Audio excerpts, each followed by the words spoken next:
Nandito tayo sa Mulanay, Quezon at mula nga dito ay bibiyahe tayo patungo sa bayan ng San Narciso na ito nga ay may layo o distansya na 29.7 kilometers road distance. At mula nga dito sa Mulanay, Quezon patungo sa bayan ng San Narciso ay madadaanan natin ang kapansin-pansin na kalsada na maraming bitak.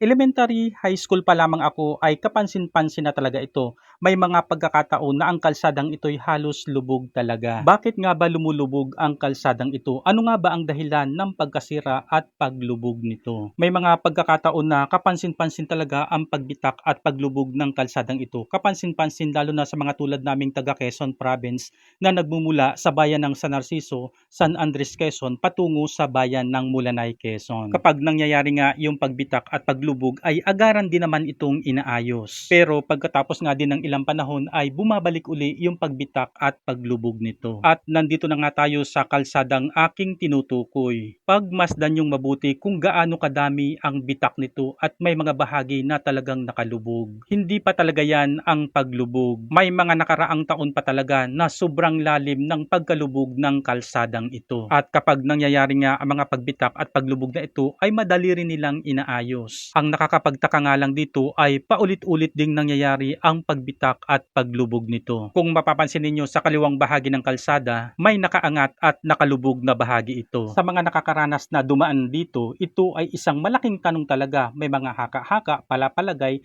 na ito daw ay isang fault line, isang kumunoy or quicksand.